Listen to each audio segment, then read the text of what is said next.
Hello all, welcome to this video.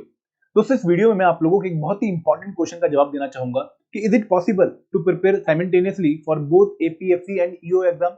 आपने इस बार UPSC में जब फॉर्म फिल किया है फॉर एपीएफसी एंड ईओ तो एक सिंगल फॉर्म था फॉर बोथ दिस एग्जामिनेशन, और उस फॉर्म को फिल करने के बाद आपके दिमाग में क्वेश्चन पक्का आया होगा कि क्या इन दोनों एग्जाम को हम एक साथ हैंडल कर सकते हैं, क्या एक सिंगल प्रिपरेशन से इन दोनों एग्जाम को टारगेट कर सकते हैं। तो आपके इस सवाल का जवाब आपको इस पूरी वीडियो में मिलने वाला है। तो इस वीडियो को एंड तक पक्का देखिए, क्योंकि मैं आपको एक प्रॉपर लॉजिक के थ्रू बताऊंगा कि किस तरीके से आप एक सिंगल प्रिपरेशन से इन दोनों एग्जाम्स को हैंडल कर सकते हैं। और आगे बढ़ने से पहले मैं शेयर करना चाहूंगा आपके साथ एक बहुत ही इंपॉर्टेंट चीज, जो है complete guide book to prepare for the APSC examination. दोस्तों, आप घंटों अपना टाइम वेस्ट करते हैं in searching for the important information regarding APFC EPFO, वो सारा टाइम आप लोगों का बच जाएगा अगर एक गाइड बुक आपके पास हो। इस गाइड बुक में ना सिर्फ आपको ईपीएफओ ईपीएफसी के बारे में सारी बातें पता लगेंगी, बल्कि आप लोगों को पता लगेगा कि डिकोडेड सिलेबस क्या है फॉर ईच कंपोनेंट जो आप लोगों को प्रिपेयर करना है। दोस्तों, यूपीएससी की नोटिफिकेशन में सिर्फ आप लोगों को सब्जेक्ट के नाम दिखाई देते हैं, उनके अंदर क्या प्रिपेयर करना है ये आप लोगों को नहीं पता लगता, तो एक गाइड बुक आपकी हेल्प करेगी। और इसके साथ साथ आप लोगों को सॉल्व पीवाईक्यू भी मिल रहे हैं for both APFC and EO examination. आप लोगों को करना क्या है कि डिस्क्रिप्शन बॉक्स में लिंक दिया गया है, अभी अपनी कॉपी डाउनलोड कीजिए और उसके टेबल पे स्टडी टेबल पे अपने उसको रख लीजिए ताकि वो आपको हेल्प करती रहे। आगे बढ़ते हैं। दोस्तों, जब भी हम दो एग्जाम्स का कंपैरिजन कर रहे होते हैं कि क्या है इन दोनों एग्जाम्स को हम एक सिंगल प्रिपरेशन से टारगेट कर सकते हैं, तो वहां पर हमारा पहला एम होता है कि हम उन दोनों एग्जाम्स का सिलेबस कंपेयर करें। तो अगर मैं एपीएफसी और ईओ एग्जाम का सिलेबस कंपेयर करके आप लोगों को बताऊं, तो कहीं ना कहीं आप लोगों को इन दोनों एग्जाम के सिलेबस में बहुत ज्यादा ओवरलैपिंग देखने को मिलेगी।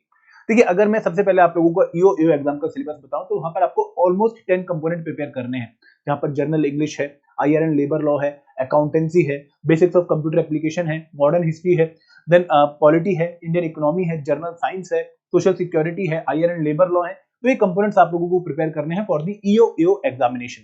तो अगर मैं आपको सिलेबस के ये सारे कंपोनेंट्स बताऊं, जो यहाँ पर आपको 10-12 कंपोनेंट देखने को मिले, जो कि मैंने ब्रेक कर दिए हैं, तो ये कंपोनेंट्स आप लोगों को प्रिपेयर करने हैं फॉर दी ईओ एग्जामिनेशन। और दोस्तों, जब आप ये कंपोनेंट प्रिपेयर करेंगे, तो यही कंपोनेंट आपके एपीएफसी के सिलेबस का भी पार्ट है। मतलब आप लोग अगर ईओ एग्जाम के लिए इन कंपोनेंट्स को प्रिपेयर कर रहे हैं, then you are automatically preparing this component for the APFC examination. कोई सेपरेट प्रिपरेशन नहीं है कि एपीएफसी एग्जाम में आप जनरल साइंस कुछ और तरीके से प्रिपेयर करोगे या करंट इवेंट्स कुछ और तरीके से प्रिपेयर करोगे, नहीं। ये जो सिंगल प्रिपरेशन आप ईओ एग्जाम के लिए कर रहे हो फॉर दीज कंपोनेंट्स, यही प्रिपरेशन आपकी एज सच यूटिलाइज होगी for the APFC exam preparation. तो कोई अलग अलग प्रिपरेशन नहीं है। इसके बाद अगर मैं एपीएफसी एग्जामिनेशन की बात करूं, तो वहां पर आपको 4 कंपोनेंट और एक्स्ट्रा प्रिपेयर करने हैं। Indian culture and heritage, auditing and insurance, stat और पॉपुलेशन डेवलपमेंट ग्लोबलाइजेशन। और अगर इन 4 कंपोनेंट की हम वेटेज की बात करें from the examination point of view, तो इन 4 कंपोनेंट से अगर मैं ओवरऑल आपको बताऊं, तो 2 क्वेश्चन, 2 से 3 क्वेश्चन, देन अगेन 2 से 3 क्वेश्चन, और फाइनली 2 से 3 क्वेश्चन। तो ऑलमोस्ट आप लोगों को सिर्फ 10 क्वेश्चन के आसपास एक्स्ट्रा प्रिपेयर करने पड़ेंगे फॉर दी एपीएफसी एग्जामिनेशन। आपका मोर देन 90% जो सिलेबस है वो कॉमन है फॉर बोथ दिस एग्जामिनेशन। आप लोगों को कुछ भी अलग अलग प्रिपेयर नहीं करना है। तो सिमिलरली, अगर कोई बच्चा एपीएफसी एग्जाम की तैयारी कर रहा है, तो वो ऑटोमेटिकली ईओ एग्जाम की तैयारी कर रहा है, कोई सेपरेट प्रिपरेशन नहीं है। तो आप लोग अगर ये माइंड में एक मिथ बना के बैठे हैं कि हमें इन दोनों एग्जाम को सेपरेट हैंडल करना पड़ेगा, तो उस मिथ को ब्रेक कर दीजिए। क्यों ब्रेक कर दीजिए? क्योंकि भाई कंपोनेंट कॉमन है, सिलेबस ओवरलैपिंग है, तो सेम सिलेबस आपके दोनों एग्जाम्स का पार्ट बन रहा है। बस 4 कंपोनेंट, वो भी छोटे छोटे कंपोनेंट जिनकी वेटेज बहुत कम है एग्जामिनेशन के लिए, वो आपको अलग से पढ़ने हैं। एपीएमसी एग्जाम के लिए ईओ में वो कंपोनेंट नहीं आने वाले हैं, जो मैंने आपको अभी बता दिया। इसके बाद जब मैं सोर्सेज की बात करता हूं कि क्या आपको ईओ के लिए अलग सोर्स फॉलो करने पड़ेंगे और एपीएमसी के लिए अलग सोर्स फॉलो करने पड़ेंगे, तो दोस्तों ये भी एकदम गलत मिथ है, इसको भी ब्रेक कर दीजिए। जो सोर्स आप फॉलो कर रहे हैं for the EO exam preparation या फिर एपीएमसी एग्जाम प्रिपरेशन, वो दूसरे एग्जाम के लिए भी ऑटोमेटिकली वैलिड है। कोई सेपरेट सोर्स आपका वहां पर नहीं आने वाला।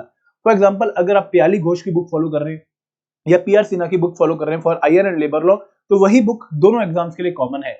सिमिलरली, अगर आप polity Laxmikanth, art and culture की नितिन सिंघानिया, मॉडर्न हिस्ट्री की स्पेक्ट्रम, या फिर अकाउंटेंसी के लिए एनसीईआरटी अगर आप फॉलो कर रहे हो, तो again these books are common for both this examination. कोई सेपरेट बुक आपको फॉलो नहीं करनी है अगर आप एपीएफसी एग्जाम की तरफ जा रहे हो या फिर अगर आप ईओ एग्जाम की तरफ जा रहे हो।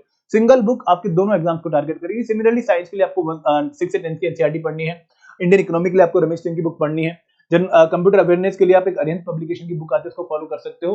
देन क्वांट के लिए again R S. Agarwal for both this examination are common, and English के लिए एसपी बख्शी। दोस्तों, अगेन एक और मिथ आपका ब्रेक होगा कि single set of sources follow करने हैं for both this examination. Similarly, अगर कोई बच्चा किसी कोर्स के थ्रू प्रिपेयर कर रहा है, फॉर एग्जांपल अपने मल्टीपल इंस्टीट्यूशन है, उनके किसी कोर्स को एनरोल कर रखा है, तो वहां पर भी वो सिंगल कोर्स आपके दोनों एग्जाम को टारगेट कर सकता है अगर उस कोर्स को इस तरीके से डिजाइन किया गया है, क्योंकि यहाँ पर थोड़ी सी स्मार्टनेस आप लोगों को देखने को मिलेगी। अब फाइनली जो क्वेश्चन आके टिकता है वो इस पॉइंट पर आके टिकता है कि क्या इन दोनों एग्जाम्स का लेवल भी सेम है। तो यहाँ पर मैं आपको हल्का सा एक डिफरेंशिएशन देना चाहूंगा ईओ एग्जाम और एपीएफसी एग्जाम के लेवल के बीच में, ताकि आप लोग थोड़ी सी अपनी प्रिपरेशन को एपीएफसी एग्जाम के लेवल के हिसाब से ऊपर उठा सको, थोड़ा डेप्थ में लेकर जा सको। एपीएफसी एग्जाम में हल्की सी प्रिपरेशन की डेप्थ जो है वो ज्यादा चाहिए as compare to EO examination.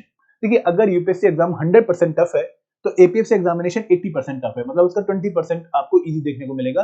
And EO exam further आपका 70% टफ है एज कम्पेयर टू यूपीएससी। तो एपीएफसी से थोड़ा 10% लेवल कम आपको देखने को मिलेगा फॉर द ईओ एग्जामिनेशन। क्यों? क्योंकि एपीएफसी का जो ईओ का जो एग्जाम लेवल है वो मॉडरेट एग्जाम लेवल है, बहुत डिफिकल्ट एग्जाम नहीं, आपको क्वेश्चन आपको देखने को नहीं मिलेंगे। देन अगेन यहाँ पर आपको फैक्चुअल क्वेश्चन ज्यादा देखने को मिलेंगे rather than कंसेप्चुअल क्वेश्चन, और यहाँ पर वन लाइनर क्वेश्चन ज्यादा देखने को मिलते हैं, तो टाइम मैनेजमेंट ज्यादा दिक्कत बच्चों को नहीं आती है एज कम्पेयर टू एपीएफसी, जहां पर टफ पेपर होता है, कंसेप्चुअल पेपर होता है, थोड़ा यूपीएससी टाइप का पेपर आप लोगों को देखने को मिलेगा। आपको फीलिंग ये आएगी पेपर को देख के यार मैं यूपीएससी का प्रीलिम्स एग्जामिनेशन तो नहीं दे रहा। And last but not the least, यहाँ पर थोड़ा सिलेबस ज्यादा है तो हल्का सा पलड़ा भारी है एपीएफसी एग्जाम की प्रिपरेशन का। बट दोस्तों एक बात आप लोग याद रखिएगा यहाँ पर कि अगर आप एक सिंगल प्रिपरेशन करते हैं फॉर बोथ एग्जामिनेशन और उसमें आपका मेजर टारगेट एपीएफसी है, तो शायद आप अपनी लाइफ के कुछ कीमती ईयर्स भी बचा लो। क्योंकि अगर मैं ईओ एग्जाम की बात करूं उसको आप क्लियर कर लेते हो तो लगभग 5+ ईयर्स आप लोगों को देखने पड़ेंगे, काम करना पड़ेगा to get promoted to the post of APFC. तो दोस्तों आई होप आप ये टाइम वेस्ट नहीं करने वाले, आप लोग एक सिंगल प्रिपरेशन करके पहले ही एक हायर एग्जाम निकालने की कोशिश करोगे। नो डाउट वैकेंसीज कम है, नो डाउट लेवल थोड़ा ज्यादा है, लेकिन आपने ये कहावत भी सुनी होगी कि अगर हम हायर एग्जाम की प्रिपरेशन करते हैं तो हमारा लोअर एग्जाम ऑटोमेटिकली टारगेट हो जाता है। तो same is the case with APFC and EO examination. अगर आप एपीएफसी एग्जाम को टारगेट करते हो तो आपका ईओ एग्जाम जो है वो ऑटोमेटिकली प्रिपेयर हो जाएगा। तो आप लोग इस स्मार्ट स्ट्रेटेजी को पक्का फॉलो करिए। आई होप मेरी बातें आप लोगों को क्लियर होंगी, कोई डाउट आपको नहीं होगा।